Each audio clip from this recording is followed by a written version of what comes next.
forces it to extend. That's why it's doing that. All right. We'll just fix that as we go. I want to thank you all for coming out on this 10-degree day. I'm amazed to see as many people. So, out of curiosity, how many people here have heard of Xamarin? How many people have developed with it? How many people like to develop in it? I saw people who hadn't developed in it put their hands up saying they like developing in it. That doesn't make any sense. Okay, cold weather's obviously guiding you guys. So anyway, what we're going to be talking about tonight is a more of a mobile topic for the .NET user group, but really it's about Xamarin's approach to UI development across a multitude of platforms. But before we do that, as Andy mentioned, I'm going to talk a little bit about the Chicago Coder Conference. Most of this he already said. The tracks that we're going to be supporting are Big Data, Java, Mobile, and .NET. We're actively looking for speakers and sponsors, and we're really trying to get local speakers. This is your first time at a conference. If you've never spoken before, give it a shot. Send in a paper. You get picked. Go have fun. It's a great experience to speak. I've done it more times than I can count at this point, but it's a lot of fun. So, without much more, what is Xamarin.froms?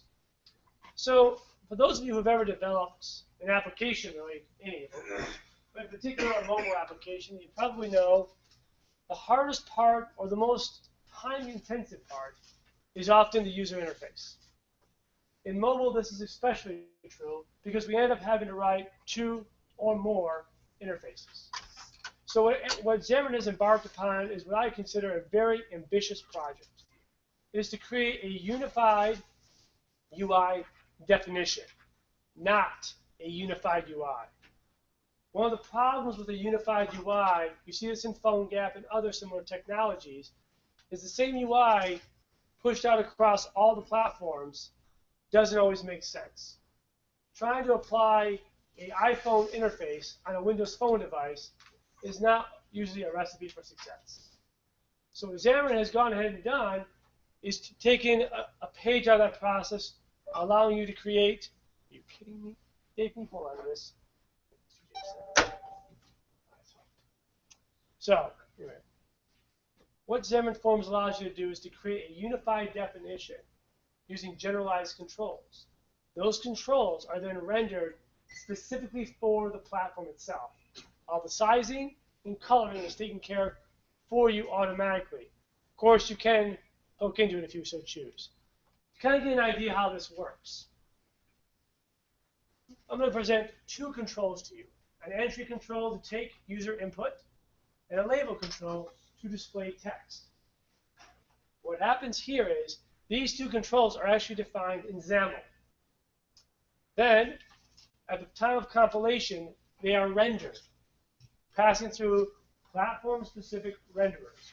So if you're targeting 3 platforms, there'll be 3 renderers. Most of these are built-in, native. You don't have to do anything to touch them. But the result you get is this. For each platform, what comes out is specific to that platform. So in effect, you are writing one UI translated across all 3. As you add one feature, it goes into all 3 platforms instantly. It's a very ambitious project. I want to give Xamarin a lot of credit for. Now, this is a very early stages of this project. So if I show you right now this idea of an app or an application. So think for a moment, what is an application? Truly. And the idea with Xamarin.froms is to generalize what an application actually is. In this case, this is prior to the latest release 1.3. It was simply a page that could then be navigated to another page. That's all it was. Not a lot of features, no lifecycle handling, no state persistence, complete removal of most of the features of a phone. This was very alpha. And while this got the concept across, it was very rough. Fast forward to today, and this is what we're going to be talking about now, version 1.3, which has brought in application lifecycle handling, better navigation, and actual styles and trigger. Now, the coolest part about all this that I'm showing you, it's all done in XAML, and that means you can write iOS apps that look and feel native in XAML, which to me is just freaking awesome because I strongly dislike interface builder. So the big centerpiece of this release is the application class. So I talked to you a little bit about how we generalize the concept of an application. That's what this class allows you to do. It generalizes application lifecycle handling. It generalizes this concept of a framework. Now, there are some interesting things of how they've chosen to go about it, and we're going to talk about those here in a moment. But if you remember the previous example code I just showed you, where I returned a page, that now becomes this. Although as a side note,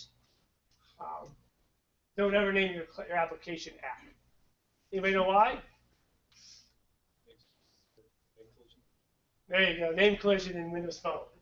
So try to name it after the actual name of the app, because otherwise you end up running into hell. Not that I've ever done that.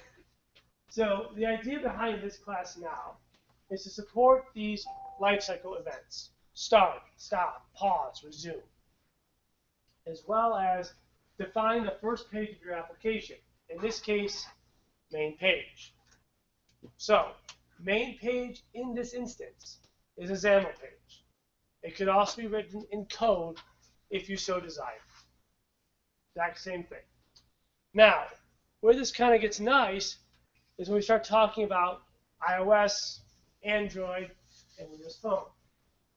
Specifically, this is all you need to write in iOS to do Xamarin.froms.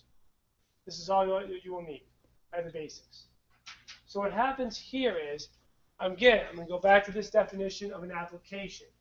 What is an application? It's basically a module now that is forms. Okay. We load the application up, and that's our application. That's it. It takes care of modifying the root view controller and doing everything else. What provides load application are these new base methods, base classes. In this case, form application delegate.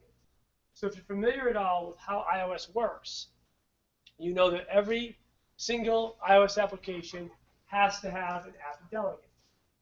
This is an extension of that, providing specifically for forms. You go to Android, very similar. Forms application activity, load application. And finally, Windows Phone.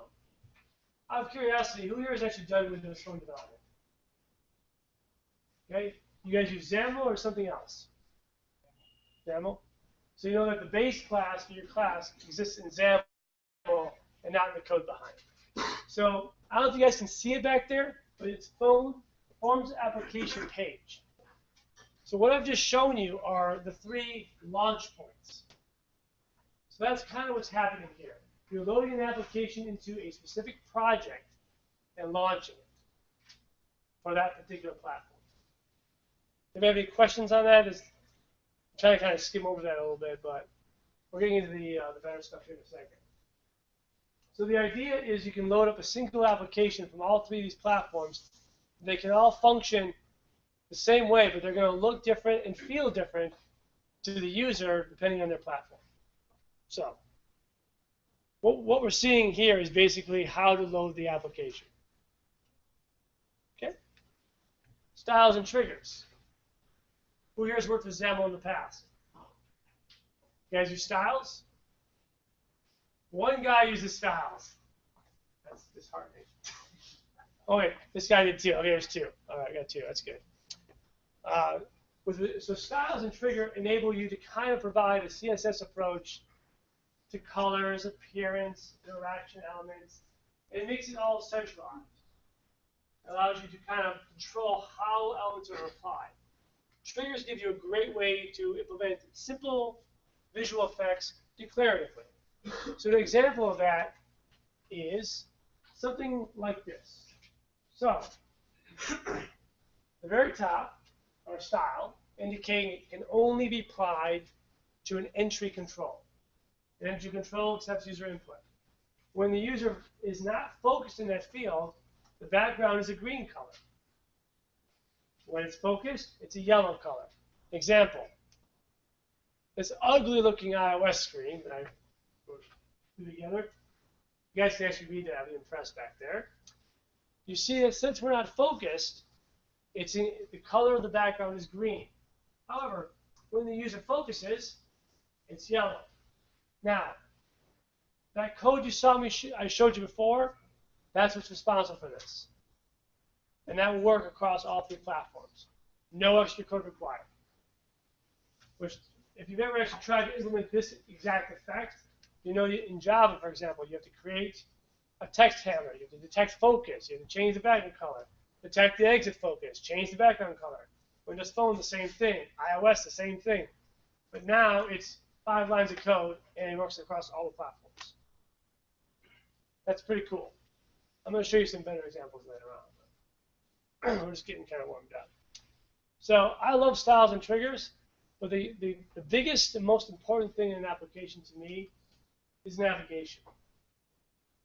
So the whole concept of forms is all about generalization. What can we generalize for all apps, for all platforms? That's the core concept. So when we think about navigation in an app, the first thing that comes to mind with any application is this idea of a stack. I'm going to go from one page to another page, and I'm going to be able to go back. So that's the type of navigation that's supported across all platforms, but it's different across platforms and how it's handled. So as we talk about things, keep in mind we're going after this in a very generalized sense. So when I say a page is pushed and popped off, that means I'm going to one page and going back to another. The idea of a modal is a separate navigation stack. Okay? You're always going to have one navigation stack, but you could have as many as you want, depending on how many times a modal is present. So a modal is not exactly a modal screen, it's just a different context.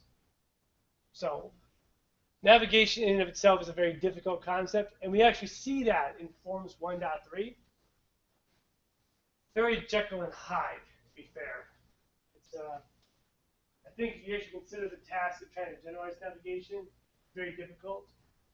But just if you think about the effect of having a hardware back button as on an app, a Windows standard phone, versus iOS where you have complete control of the navigation, it begins to become clear to you how hard it is to generalize this stuff.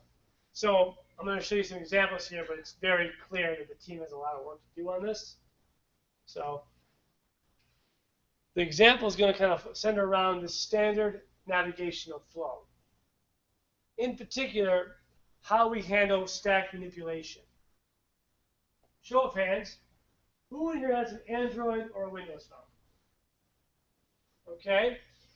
Aside from one of you, whose answer I already know, if you hit the back button from your main screen, what do you expect to happen? Anybody? Goes back home. If you log out of the main screen, go back to the login. You hit back, what should happen? Anybody? Exit. Exit, exactly. In iOS, is the same. Well, what do you expect when you log out? Maybe a new modal on your screen, but you can't go back, can you?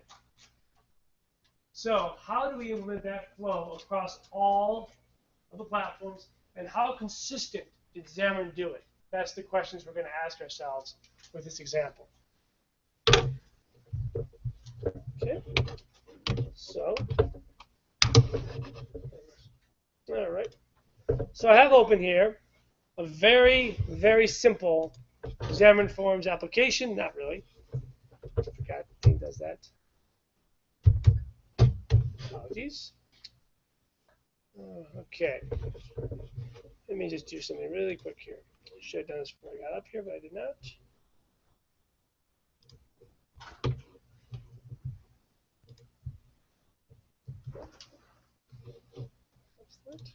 All right.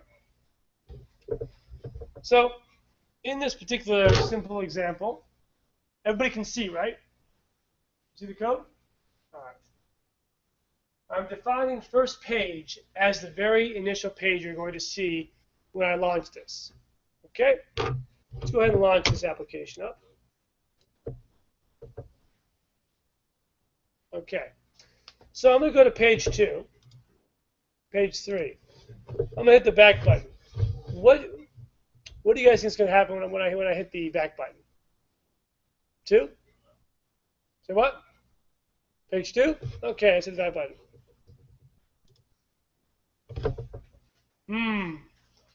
I see some quizzical looks there. So I want you guys to now to understand that we actually did not navigate at all in that application. At least not in the sense of Windows Phone. Let's try Android now. I'll explain why. I know why. Where'd it go? Oh, yeah. God. Screen's tiny. You should know that because stop. Okay.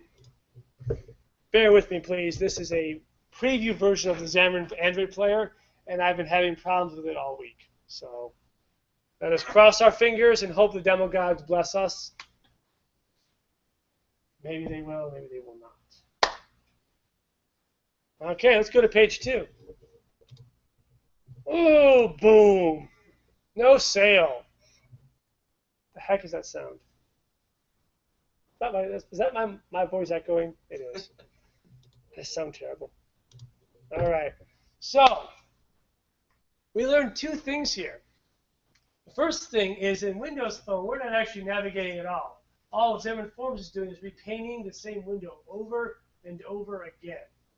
There's no navigation actually happening, even though to us it appears as though there is.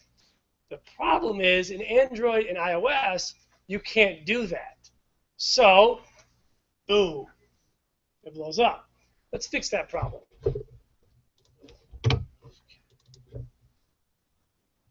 Oh, source tree, why are you torturing me so? Let's stop it fast tonight. Okay, let's go back. And this literally had, Dave, that is really annoying. I can hear myself speaking. Let's see here. Mute your speakers. Mute my speakers? I don't know how to do that on this machine, actually. That's okay. I'll deal with it. Okay. So what I've done in this case is, if we go back to the main page, I have wrapped the first page in a navigation page. Let's go ahead and run that on Android.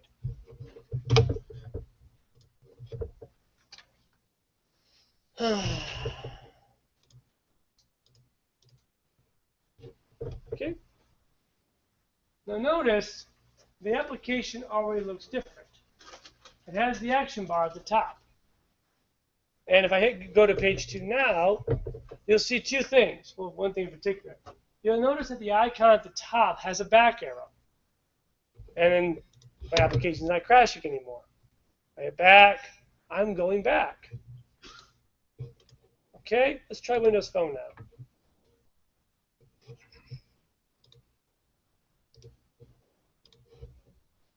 Okay.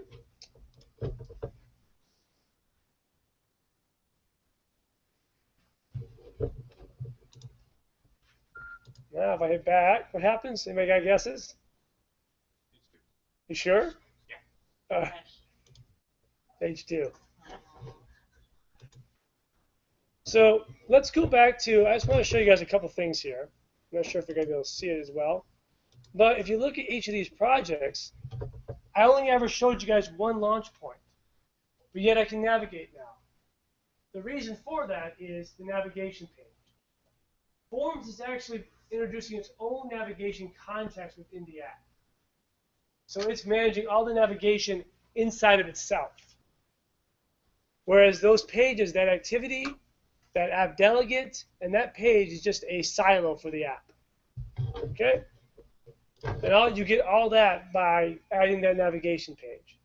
But now let's try something a little more interesting. Let's try to manipulate the stack. So let's say we have a page that when we get to that page, we want that to be our root page. So if they go back, they leave the app. It's a very common scenario. Let's go ahead and update the code for that.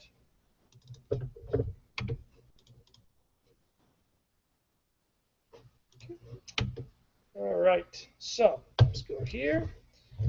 Now I haven't changed this part at all, but if I go to page 2,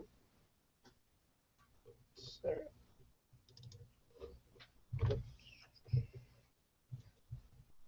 Okay, so this is one of the new methods introduced in 1.3. It is pop to root async. So remember, this is a stack.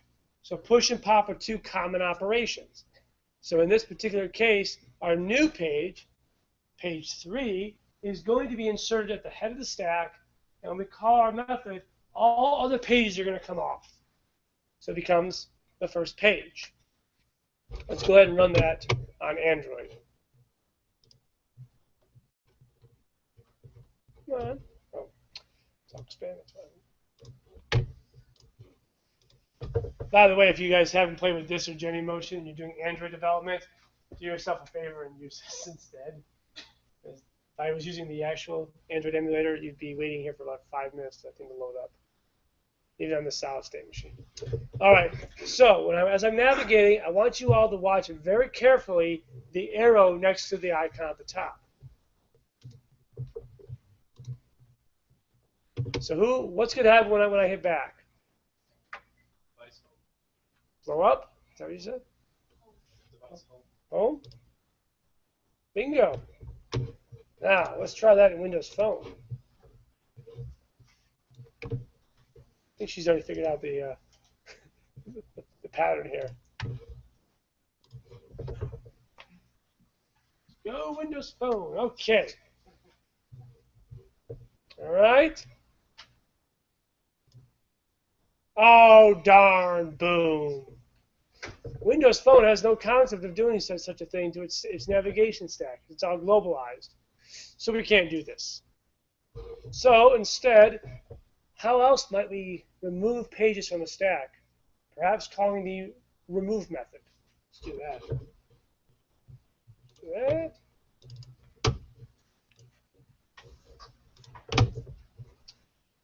All right, let's try this again, guys. Let's cross my fingers. So what I've done, I knew this could easily be in a while loop. As I'm now saying, I'm removing the first page, the first 2 pages that were there, making the 3rd page the root by default. Let's try this out. I love doing this kind of stuff to see what I can do with the platform. All right. Oh, load the 3rd page. What's going to happen if I hit back? Come on, what other people besides this people? Come on. Home screen? And she's right. All right, let's go back to Android now. She's figured out the pattern. By the way, you can actually, it's equivalent. The behavior is equivalent between Android and iOS. I'm not showing iOS because I'm like trying to switch to another machine to show the build. I'm sparing you guys that. So. Okay, let's go to page 2. Page 3. Ah, boom. Sadly, it's a chicken and egg. You can have one or the other. Catch-22. So the issue is navigation is not implemented consistently across all the platforms. And it's a problem because if you're going to try to target all 3 platforms, you need navigation to work, obviously. So we're going to stop that example for now. And we'll actually see a solution for how you might handle navigation in a later application using something that Xamarin calls the bridge pattern. For right now, we will return to the slide deck.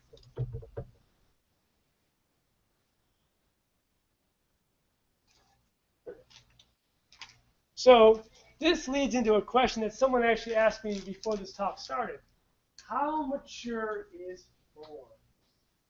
Well, kind of, sort of. But you know, we've had this debate here in West Monroe quite a lot, just talking about its potential uses. And as John is fond of saying, if I'm going to say something, I better be able to prove it. So I have a side application that I've been writing for the last year or so called Score Predict. Now, I use this application to see how hard it was to write and maintain an application in 2 separate languages, iOS and Android. And it was painful, very painful. But I decided, and it was so hard because adding features to one, then I had to add it to the other one, and it would lag so far behind that I had no time to actually add the features. So for this, Scorpid became a very good measuring stick for forms. How good was it? So here are some goals of this process that I went through. One, update the UI for Android and iOS. Support Windows Phone. Use dependency injection. Use MVVM. And navigate appropriately for each platform. Now, some of these were really hard because I'm not going to lie, when you start getting deep into forms, you can see that it's not quite ready for prime time yet. So the first thing I went after was dependency injection. Now, as it so happens, Xamarin.froms comes with its own dependency service. It's an IOC container, kind of. So basically, you would export your dependencies and then use dependency service.get to retrieve them. There's just one problem with this approach. Does anybody know what it is? We should give a book to somebody that actually can know what this is. This is often referred to as the service locator anti-pattern. You never want to have your code littered with something.get all over the place. Dependency injection is all about injection. So you could do this approach and your code would be messy and you would be tied forever to dependency service. But the actual goal of dependency injection is to actually decouple you from whatever you're actually using to inject. So using dependency service was out. So what I chose was to use autofact. It's a favorite of mine. And I used this to actually implement MVVM and other such things. But I want to show you, as part of this example, why implementing MVVM in Xamarin.froms was so hard. And it has a lot to do with navigation.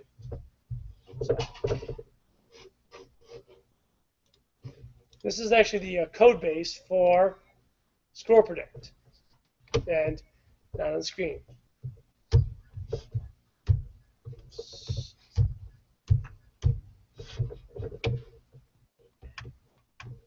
All right.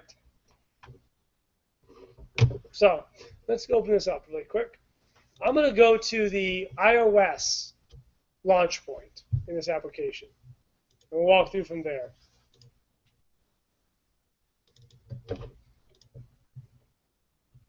Okay. So this gives you an idea of what you can kind of do with forms in terms of the whole application type approach. You see my new up here, new Score Predict application. The first parameter is a navigator, which is going to control navigation in the app. And then I have a series of autofact modules which define my dependencies. So you see this pattern an awful lot in cross-platform mobile development. We will define in this particular project our platform-specific implementations. So for example, read security service. What this is doing is it's actually talking to the standard user defaults in iOS. On Windows Phone, the protected data. On Android, the key store. However, if I actually go to the core project here, so it's down here, contracts. Sorry.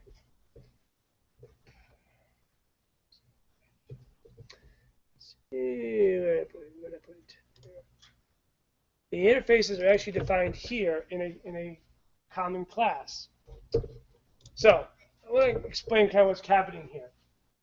Within each project, there is a concrete implementation of a particular class. Encryption, user store, preference reading. But in the core project, there's only an interface. So what we can do with dependency injection is we can actually inject that platform-specific implementation at runtime and actually get the code we want to run from a common location. So if I show you a view model here,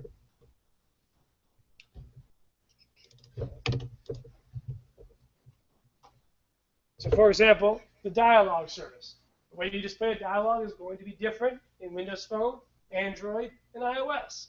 However, from the view model's perspective, it doesn't care. This is what we call the bridge pattern. And it's used very heavily throughout, and it's AutoFact that's supporting this. So let's walk through that one more time here. We have our score predict application here. I go into it. This is located in a core class. You see down here, this is the AutoFact registration. So what's happening, we create our container, then we stick it in a static class. Unfortunately, at this point in time, there's not really a way to centralize this that I have found. It's been about a week trying. But we get our main page based on whether or not the user is logged in or not. And that main page is going to be defined down here. So by passing in these dependencies, as they get fulfilled, they'll be fulfilled by the correct implementations based on the platform. So that means if you're interacting with the gyroscope or the accelerometer, how you interact with it is going to be defined by an interface. But the actual way you talk to it is going to be platform specific. And that code is simply injected into the core project at runtime. It allows you to write in Xamarin a core library that can do, you can actually define your app in a core library and share that code among all your platforms. Guys kind of following that a little bit? Makes sense? See some heads nodding. I see some sleepy faces. I see some people who are like, it's cold outside. I don't know. Anyway, now there is one thing I want to point out. I mentioned earlier that the main obstacle that I ran into when trying to go to MVVM was navigation. And the reason for that is navigation is resolved once the page enters the infrastructure. So there's not a central point for the navigation. I'm hoping this is something that they're going to change down the road because it's a very major limiting factor for MVVM. If you look at line 29, you see that I have to actually assign this to a static property, a static member on the application once it's entered the infrastructure. So if I go to my pages, and I'll just pick this week right here. It's all XAML. And the nice thing here is Forms figures this out very well in terms of how to size things on your phone, the phone correctly, regardless of whether it's iOS, it's Android, or Windows Phone. Everything here is generalized. You have your binding syntax. You have your grid.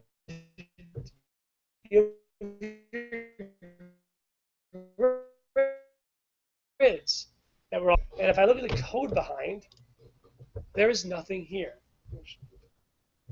Now, I want to take a moment to point something out, something that I learned the hard way. For whatever reason, if you use a generic base class for your pages, if you actually go back to the page I just showed you, you'll notice that the encapsulating page here is score predict content page. Originally, this was a generic, which allowed me to specify the view model type and then activate it and apply it to the binding context all automatically. What I regretfully found out is if you do that, you can't use styles.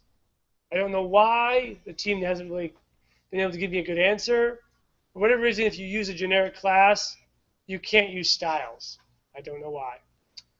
So I had to opt for a generic base class. So what happens here is I just pass the view model type up, resolve it using AutoFact, and apply it as the binding context. Now, unfortunately, this is still using Service Locator because there's just no way to really get around it, any other way to get around it.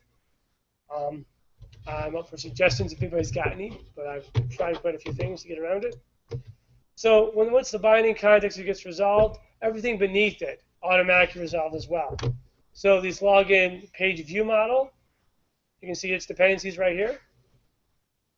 Those all just get injected down. And in fact, if you go to the login user service here, sorry, not that one. It's going to be down here. This is actually using Azure Mobile Services.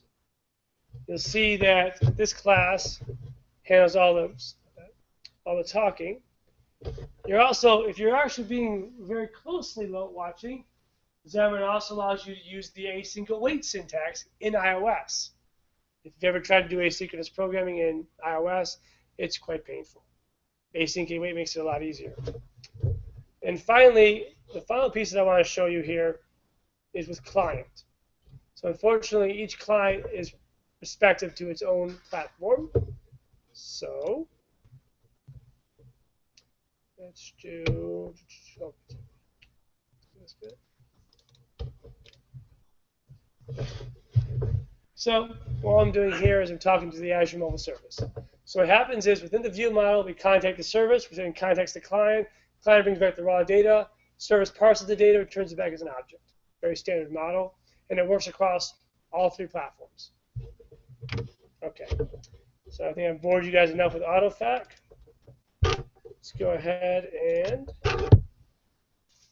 magically show me my slides. Okay. So I kind of showed you a little about styles. So let's talk about how to solve navigation. I showed you the static property. Let's see how it's being used. And this is actually an area that I hate in my application, but okay. So every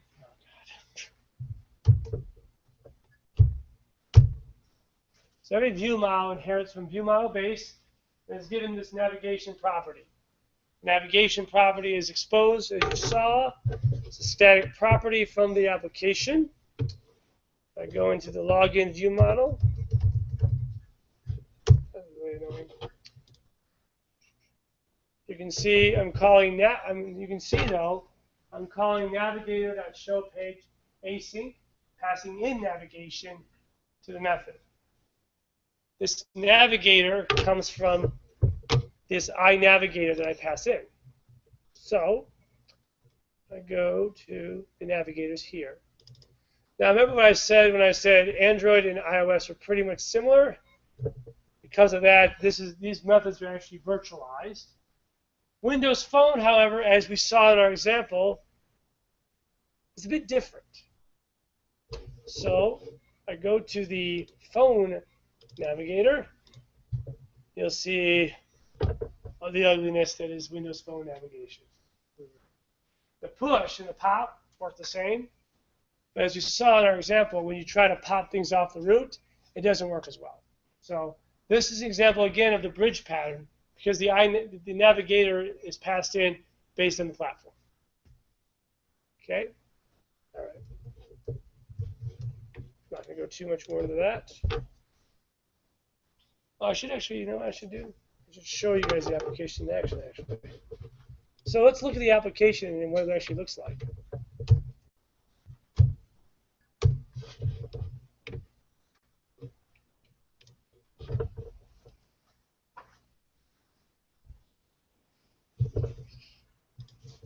The data has all been mocked, so we don't have to wait for network access.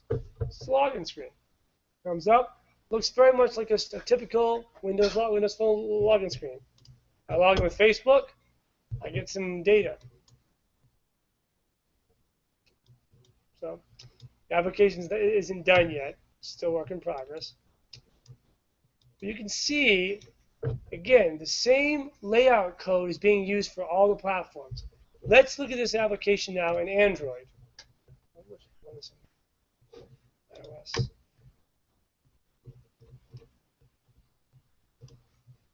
Okay.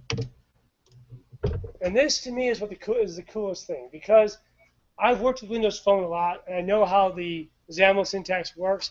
But to see it work accurately across in Android as well, when I know how difficult it is to actually build some of these views. You're not going to see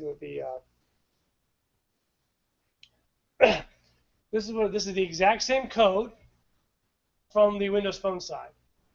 Now we have a tab bar, have the action bar across the top, and I go to the predictions. Again, it looks very similar. And this is all from the exact same UI definition. I went to iOS, I had a Mac here with me, you would see a very similar UI. And the amazing part here is this is all coming from the same definition. All the sizing is taken care of for you. The scaling is taken care of for you. And I know how hard it is to write a layout that looks this good. And to do it all in XAML and have it just translate, it's amazing for productivity. I've gotten farther in the last month and a half of doing this, and I got in 5 months with my other projects. It's been incredible. So, which I'd love to show you guys the iOS version. I don't want to pull out the Mac and try. And it's at home. So let's finish up this guy up so you guys can ask some questions. I'll show you guys some. Okay. So to review, let's just kind of talk about this. I really am looking at what Xamarin.froms is doing because it's very ambitious. We all know the pains of designing a UI. It's difficult. Now we have Bootstrap on the web to make it a little easier for us. We have forms in mobile to make it easy for us too. But the single thing here to kind of take away is they're really aiming for a niche. Whether or not this can ever be applied to consumer apps where the user interface is going to be a much more varied experience remains to be seen. But certainly if you have line of business apps that your company is using, this is ideal. Because now you don't have to worry about developing for iOS or Android or Windows Phone. You can do all three at once. And if your UI is simple enough, who knows? You can be done in a week. So I think if Xamarin's actually able to pull this off and give you the ability to write these interfaces, because there is some really cool stuff in forms like on platform, which allows you to actually give you specific control at certain points for the platform. I should probably just show that really quick. Show. Last example.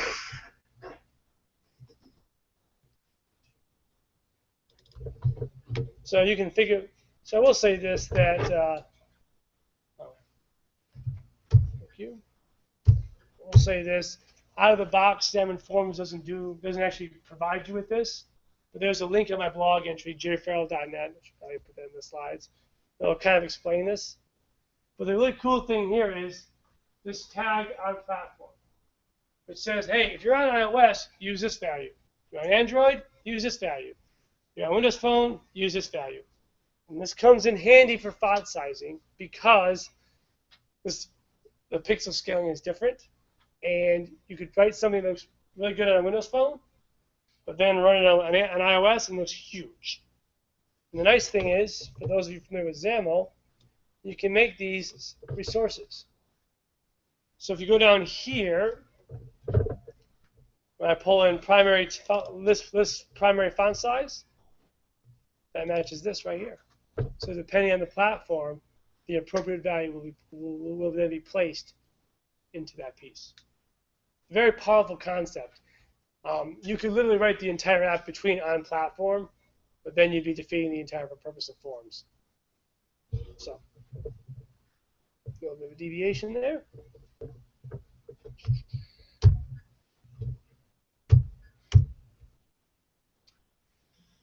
Okay, let's wrap this up. Like that. Okay. So, it's a very ambitious idea to try to do this, but I'm already seeing myself personally the benefits of this approach. Before, I never even had a Windows Phone version of Scorpion. Now I have one that is in step for step, feature-wise, with my other platforms. So, in terms of whether or not it's ready for consumers, it really depends on the app. Depends on your UI more than anything. But I think the rate they're going, they're going to really produce something that's going to be very useful to all of us in the mobile development community, and perhaps much larger. So before I close, once again, we are accepting talks at the Chicago Coder Conference. It's actually going to be held right around the corner from here at Madison and Wacker, the UBS building. So it's right in the neighborhood. If you're working that day, you can take a couple hours, go speak, come back to work, and their boss never even know you were gone, maybe. For those of you who are very interested in the source code that I've been showing, This is actually the code for Source Predict Forms. This is an open source project. I'm not going to get money off it, but so if you're interested at all in the code that I've been working with in terms of what Xamarin.froms can do, check it out. It's a constantly evolving project. I'm always working on it with every spare minute that I get, which hasn't been much lately. All right, so with that, are there any questions? I know this is the .NET user group and the mobile .NET user group, so I do appreciate you guys putting up with me. So if you guys have any questions about forms or .NET in general, just fire them off. Then on platform, can you like subtype one of the platforms? So like for form factor or something like iOS phone or iOS iPad. Or So right now, forms doesn't really distinguish between different form factors. And the fonts, are those kind of pixel density relative? Yes, pixel density relative. Thank you. Yep. Anybody else?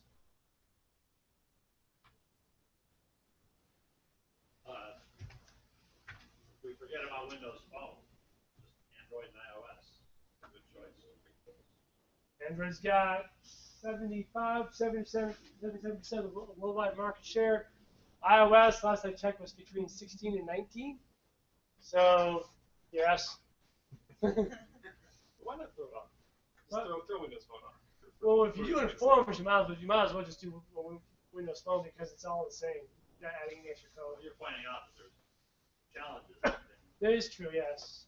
So, skip the challenge. Forget about Windows Phone. Fair. I'll give you that point. Fair. So other than navigation and what other challenges do you run into as to abstract away something different? Certain controls. One of the things I didn't touch on was renderers. So I talked a little bit about what they were at the very onset. So what happens is when you run the application, Form sees entry. Says, I'm on Android, here's an edit text. Okay, well, the problem with that approach is you're going to get a default edit text, and that may not match your theme. So I'll show you an example here. Forms actually allows you to hook into the rendering process and define your own renderer. So you can kind of customize how the control looks. So let's go to, I'll just pick one at random here. With a mouse.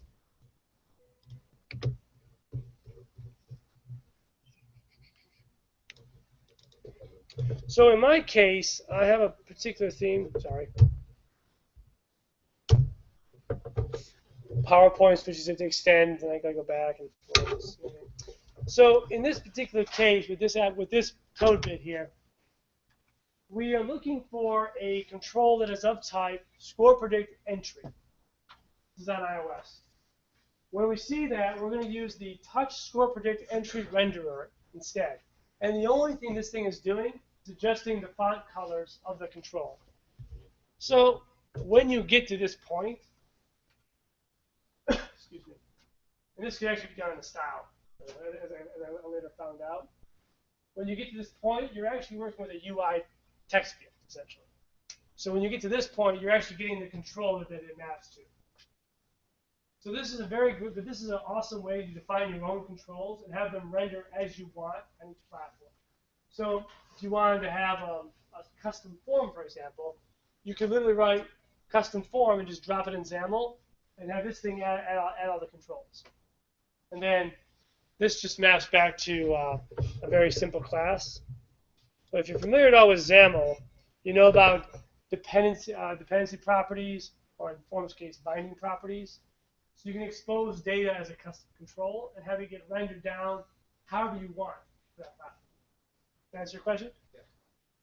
Anybody else? All right then. How many scores have you predicted? My highest score out of 50 was 48. I got that with one of the what game was it? I think it was Lions and Cardinals. I got within 2 points of the scores. But I actually had to shut the service down for the Super Bowl because while I'm doing all this, I'm kind of manipulating data and whatnot. But I'm hoping the app goes back out and does a lot better. But it's a lot of fun to write because it's kind of cool to see how close you can get. It's mostly for my family. Yeah? So other than of the work with phone gap as well, thinking about trying to address some of the same challenges and something that web client-side programming is specific to that, and you think about another context. Are there other pros and cons you could say between these methodologies that Cost. which types of quirks or design patterns or different ways to think about the problem? What would differentiate? That's a can of worms, but the biggest downside of Xamarin is probably cost. It's expensive. Developer licenses run about $1,000 a year per platform, so it's not cheap. But the advantage that you get with Xamarin in general, and not just Forms, but Xamarin overall, is the ability to share a lot of your code. The simple truth is, unless you're going to run a thin client, you're just not going to be able to share your code between iOS, Android, and Windows Phone. Now, you're mentioning phone gap. That's certainly an option. But the problem with phone gap is you're trying to apply the same interface across the entire spectrum. And as you just saw with the example with Forms, if I were to put a tab bar on Windows Phone, maybe a user would be able to figure it out, but it would just look weird. It wouldn't match the platform. And that tends to be the number one complaint that we get from about not just phone gap, but mobile web in general. Actually, Wes Monroe here did a mobile web app for one of our bigger clients a few years back, and it cost them upwards of $1 million. To do mobile web correctly takes a lot of work because you have to really take into account how the user is going to perceive it. And even that, in that case, that was for iPad only. Now imagine if you're looking at a Nexus 10 or a Surface. If you take a iOS interface and you drop it on the Surface, the user can probably figure it out, but there's going to be better options out there. So the advantage that Xamarin gives you over that is I get to share my code, I get to write in C#, and I still get to provide a native interface. As far as a con, other than the cost, I guess sometimes we wish Xamarin was a bit more. I can't say that really. They usually are day zero release. When iOS 8 came out, they were right there. We had all the betas here at West Monroe before 8 ever came out. So they're pretty much on par with Apple, Google, and Microsoft every release. So it's pretty amazing.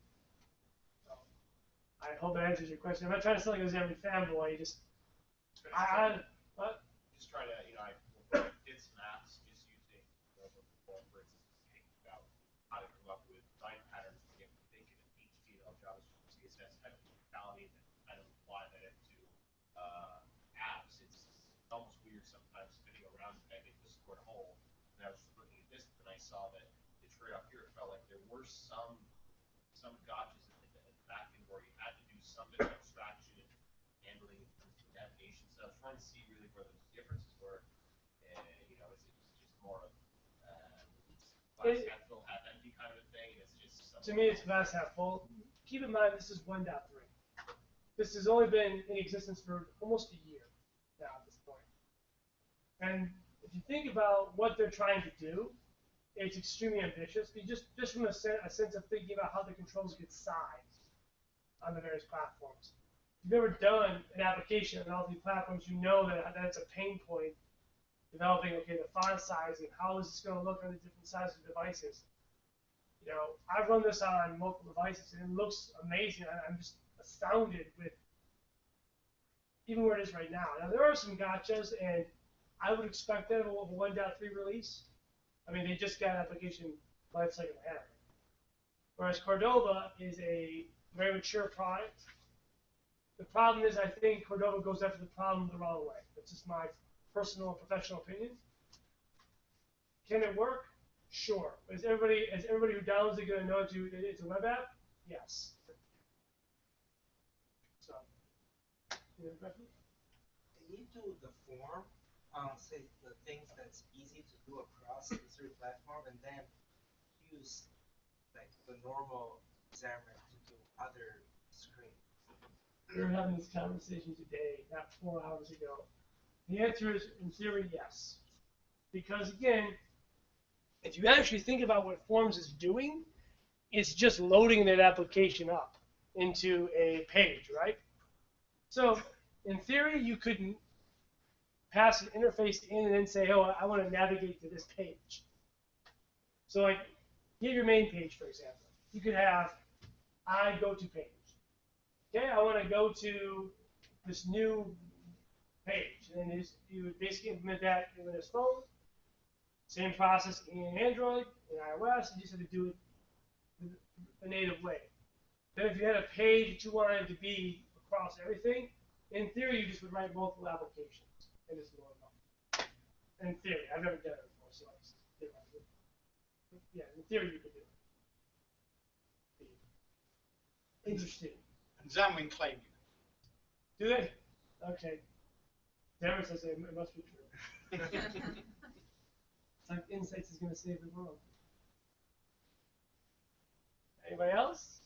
I like this discussion. Come on, keep going, guys. You guys all tired? Sandwiches are. Jason, you you talked about this dependency injector that you use. Autofac? Yeah. What made you choose that one? It's my favorite one. Newest one, probably too. No, Autofac's is a pretty proven tool, so I like to use it. You still had to use the dependency service? No, the dependency service is an alternative to it. No. You said for the navigation. There was one point you still had to.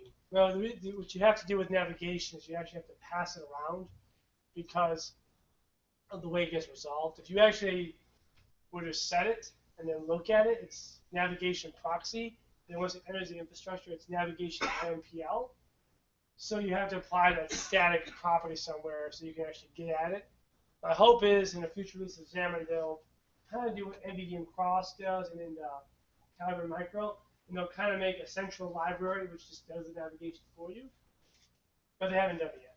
So, yeah, So you're not doing the resolution in the actual view models. You're still using the container though. It's the problem. You have to yeah, container. the fact that I have to actually reference the Autofac container itself. I spent about a good weekend looking at it, and the simple truth is that I even tried to write my own NVDM framework around it. Actually, I really want to go down. But I think as the product matures and there's more hooks put in, I think we're going to see that become a possibility. So, what do you guys think? I'm going to go out and use Xamarin.froms tonight. Make some apps right there. Well, I've always been a fan of the Xamarin data binding, so it literally is basically the same thing. And the fact that they're able to pull that off in iOS to use declarative binding in iOS and use XAML, just heaven. I'm not a big fan of the base builder. Make sense? I'm not a big fan of Xamarin, of the interface builder, which is how you build the interfaces in iOS. So being able to use XAML and data binding, it's awesome. It's not only easier, but you also get to just kind of stick it to Apple. But still build on their machine. Still build them machines, yes. And cut the profit. Anything else? What are some other ways to build Xamarin applications besides Xamarin? So you can do it. So there's many ways to actually build them. Probably the way that we use here at West Monroe a lot is NVDM-Cross. So NVDM-Cross takes the native Xamarin approach, which is shared libraries and different interfaces for each project, and gives you a NVDM framework right inside. It's a pretty mature product. But we just upgraded to support the unified API for iOS, which is a whole different can of worms. The other way is you could go naked and just use the old Xamarin style stuff. Android, iOS, and Windows Phone. A lot of ways to build good applications, but it's hard to build a good Xamarin application, in my opinion, without using injection and bridges and whatnot, is because you end up having to do so much extra work to get those dependencies in there. But once you really understand how that bridge pattern works, where you can have your native code in those platform libraries, but you still use it in the core, That's pretty neat. I love that pattern. I use it all over this thing too. Anybody else? Can I ask a quick question? Sure. How many people here actually sort of use dependency injection? Actually are familiar with it and comfortable with it? Put your hand up. You know what it is. Sandbagger. Okay. It's for those of you who don't. I mean, it's actually been around for a long, long time, and really, it's just polymorphism. Essentially, what you're doing is you're defining a class. But if you think of having a base class, which that you have your platform-specific classes inherit from, and then you inject that. You inject the platform-specific versions of that base class into your code. So it's like it's really just polymorphism. So like this. But a little bit more sophisticated, Very sophisticated. Hold on a second. So for example, what Dave is kind of talking about is this. You see this interface, iClear User Security Service. You also see it here. But these two classes do things differently. But if I go to, actually, let me use a better example here. The read.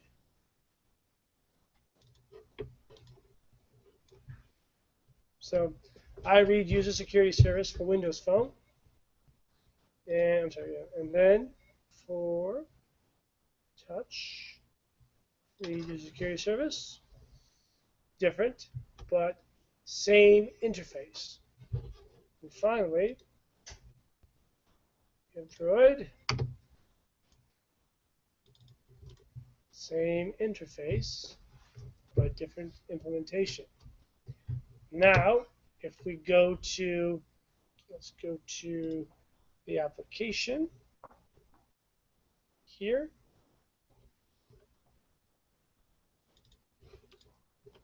You'll notice that I actually resolve I read User Security Service to extract whether or not I have a user stored. This code runs for the platform appropriate, which means if I'm launching from iOS, then touch gets invoked. From Android, this one. From Windows Phone, this one.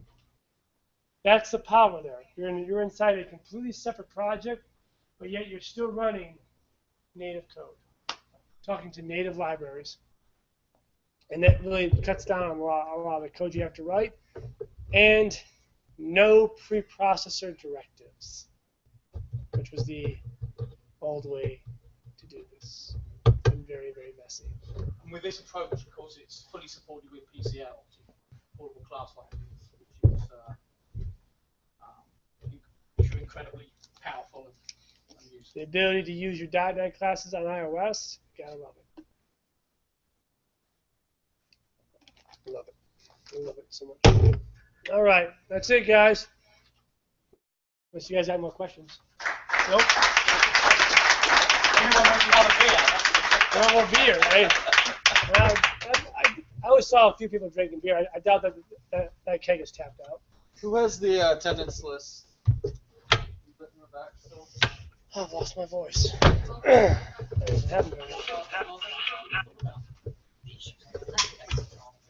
What? Yeah, people.